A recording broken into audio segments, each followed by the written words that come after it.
Bienvenidos al Bibliófilo.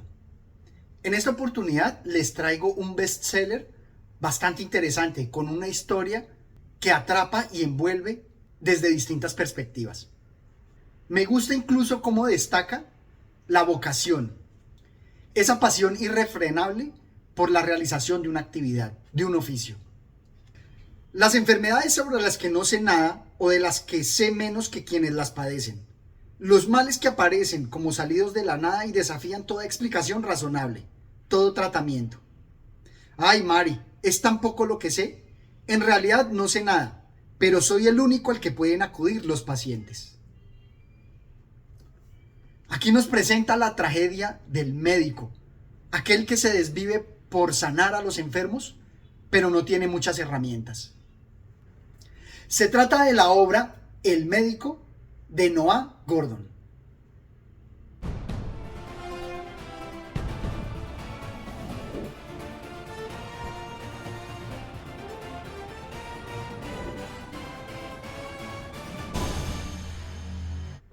Esta obra, ambientada en el siglo XI, nos va a presentar a una persona dotada especialmente por una sensibilidad que le permite conocer el estado físico y de salud de las personas. Pero ya desde el inicio nos va a marcar una pauta importante, porque esta historia es principalmente una historia de crecimiento y de autoayuda. De alguna manera me recordó los orígenes de Grenouille en el perfume, también con un don particular, pero abandonado. Esa primera tragedia a la que se enfrentan de la orfandad va a marcar sus destinos. Sostener un alma humana en la palma de tu mano como si fuera un guijarro.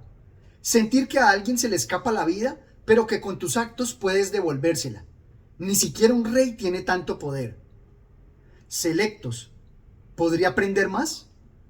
¿Cuánto era posible aprender? ¿Cómo será, se preguntó, aprender todo lo que puede enseñarse?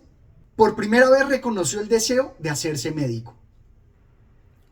Y me gusta en particular que esta historia no solamente se queda envuelta en la ocupación y en el deseo de salvar a los demás.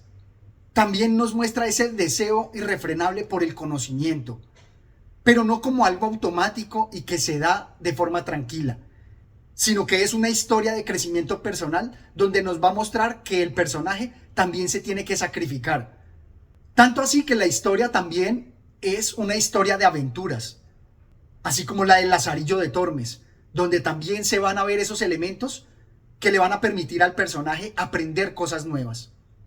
Y también un gran viaje, que me recordó los viajes de Marco Polo, porque precisamente el autor va a aprovechar esa migración desde Inglaterra hasta el Medio Oriente, salpicando la narración con descripciones bellas de los paisajes y con muchas aventuras que van a estar principalmente enfocadas hacia la salud.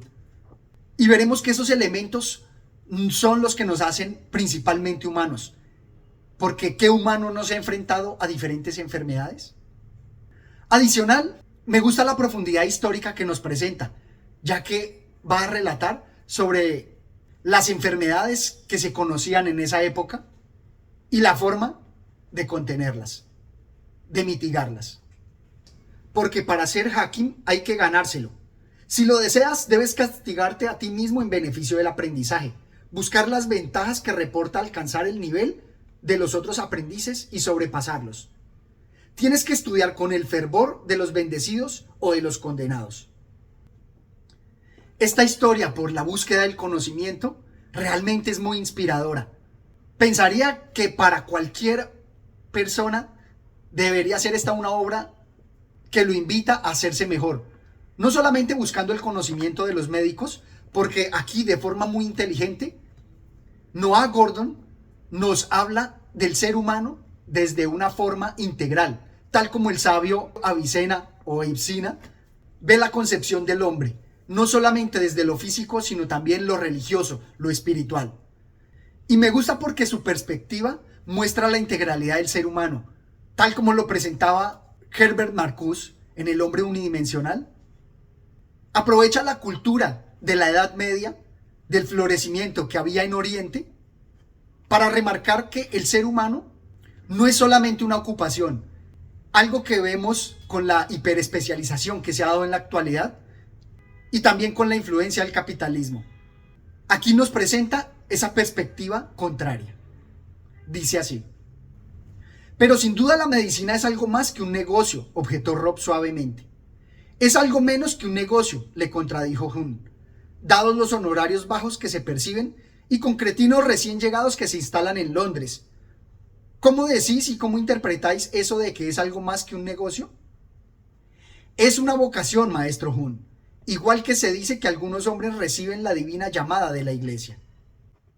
Y me gusta que la perspectiva que presenta en el personaje Noah Gordon la ve reflejada también en la historia, porque como les digo, no se trata solamente de un médico, sino de cualquier ser humano que busca su sentido en la vida, su poiesis, su acción sobre el mundo. Y por eso aprovecha este viaje de Occidente a Oriente para explorar también todo lo espiritual, todas las diferencias que se dan entre las concepciones del cristianismo, del judaísmo y del islam. Algo que sin duda está en consonancia con la obra que veíamos de Endymion, de von Heidenstam. Acá nos dice así de ese intercambio cultural. Existe la ley escrita, por supuesto, pero solo para ser consultada. Todo hombre que conoce la ley oral es un maestro de interpretaciones legales según se las ha enseñado su maestro, y hay una multitud de interpretaciones porque hay una multitud de maestros. Por eso discuten. Cada vez que debaten, aprenden un poco más acerca de la ley. Y este punto me lleva a otro, que es la importancia de los maestros. Aquí en la obra se nos va a mostrar cómo el huérfano, así como el Lazarillo de Tormes, tiene muchos maestros a lo largo de la vida. Maestros que como padres lo van a formar, lo van a cultivar. Pero el autor luego va a cerrar el ciclo, va a mostrarnos al personaje que una vez fue aprendiz, ahora como maestro. Para los aprendices, un aprendizaje. Para Rob, una oportunidad de modelar aquellas mentes como un instrumento crítico que analizaba. Proponía tratamientos y analizaba y volvía a proponer. De modo que a veces, como resultado de lo que enseñaba, alcanzaba conclusiones que de lo contrario se le habrían escapado. Y me gusta mucho esta perspectiva porque me ha sucedido algo similar. Con estos videos que comparto con ustedes, me han surgido ideas que de otra manera de pronto no me hubieran surgido. Y nos muestra que así es la vida. Somos un ciclo en el cual pasamos de aprendices a maestros, lo cual no detiene el proceso de aprendizaje. El maestro también aprende del aprendiz. Y esto me recordó enormemente la obra El Manual de la Oscuridad, también reflejando esa figura del maestro con esos sentimientos de amor filial y de amor paternal. Aprovecho aquí para destacar una relación que se me creó con aquel rasgo que destacábamos en Dioses y Héroes de la antigua Grecia de Robert Graves, porque aquí se nos presentó de forma similar.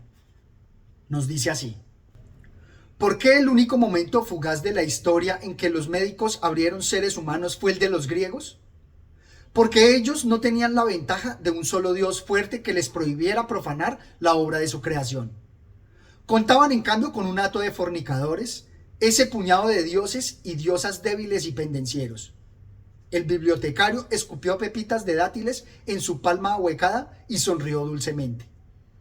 Podían disecar porque al fin y al cabo solo eran bárbaros. Hacking. Como les digo, aquí está plasmada esa reflexión donde veíamos que al tener varios dioses y de alguna manera no tan sagrados, no tan infalibles, les permitió explorar el pensamiento y la creación, tal como lo mencionábamos en ese video. El desarrollo de la obra nos muestra un periplo que de alguna manera me recordó al alquimista de Paulo Coelho. Y me gustó ese regreso porque el héroe que fue a aprender volvió a su tierra y cambió. Cambió no solamente porque aprendió el oficio, sino también con su conocimiento cambió su espíritu y su sabiduría, su concepción del mundo. Este viaje que nos presenta, también me gusta la evocación que hace de la trilogía de las cruzadas de Yang Guillou, porque nos va a mostrar cómo Occidente se enriqueció de la cultura oriental. Todo con una gran perspectiva histórica de la época medieval. Y también, volviendo a las relaciones que se presentan, me gustó encontrar esa nostalgia del personaje permeada por los recuerdos que Kazantzakis mostraba en Jesucristo, en esa añoranza de crear su familia. Pero aquí juega un papel fundamental, porque nos muestra que cuando él forma su familia, de alguna manera sacrifica y nos hace de este personaje no alguien tan famoso a nivel histórico como Avicena, sino alguien del común. De esta manera, salvando el flujo histórico, justificándonos por qué no conocemos a un personaje con conocimientos y dones especiales, mostrando que la realización del hombre no solamente se da como héroe, como gran figura histórica, sino también como ese alter ego de Jesucristo que únicamente añoraba su vida en familia.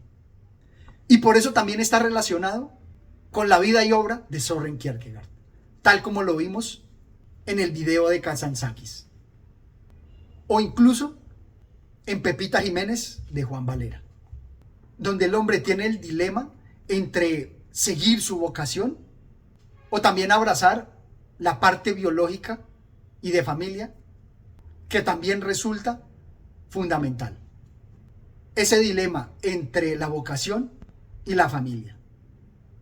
Esto es todo cuanto tenía por compartir con ustedes. Los animo a que lean esta obra, a que realicen el viaje acompañando a Rob en su descubrimiento de su vocación médica, en los aprendizajes que va a tener y en las lecciones de crecimiento que nos va a dar. No olviden suscribirse al canal, dejarme sus comentarios y hasta una próxima oportunidad. Gracias.